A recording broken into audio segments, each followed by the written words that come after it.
नमस्कार जय Jagannath आद्यासी kitchen one को आपन को स्वागत करुच्ची। आज आम बनवा जाऊे कोबी मसला बनवा अति सहज।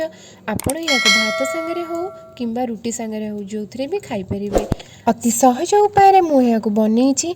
आपण भिडटी लास्ट पर्यंत देखूँ केते इजिली एटा प्रिपेयर हो जाऊँगी।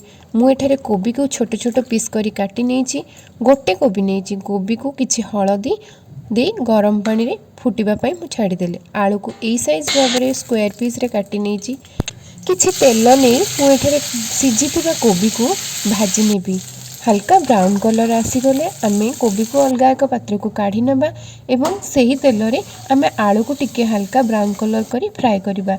मुझे दुईटी पियाज 8 ରୁ 10 ରୁ 15 कोला रसुण गोटे टमाटो गोटे कंचा लंका नहीं टमाटर प्यूरी बनई देछि। एठारे किछि कोटा खड़ा मसला को नहीं मु तेल रे ऐड कली। एबे सही तेल रे मु काटी रखिथिबा पियाज रसुण अदा को ऐड करी किछि समय भाजीबी।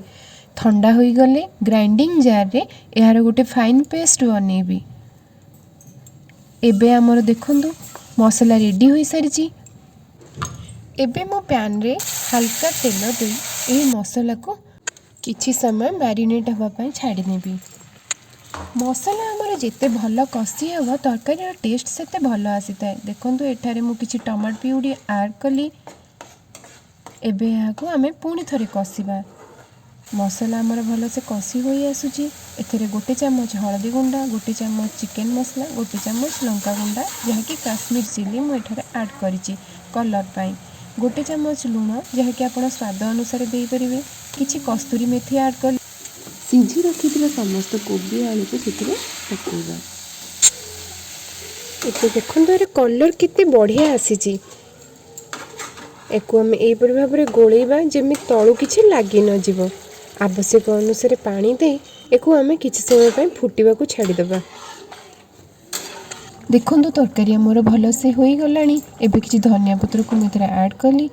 एबे सर्विंग पैन को काढ़ी आमे सर्व करबा। बहुत सुंदर टेस्ट थिला। यार कलर भी बहुत बढ़िया आसी। आपण चाहिए घरे इजिली को बनै पारे। देखिले बनेबा तो कितने सहज। बेसी मुझे थारे मसला को यूज करिनी हल्का घरे थिबा घरोई मसला रे नहीं मु किछि एपरि तरकारी प्रिपरेशन करिछि। वीडियोटी भल लागी लाइक शेयर सब्सक्राइब करिवे कमेंट बॉक्स रे कमेंट करिवे। धन्यवाद रहिली।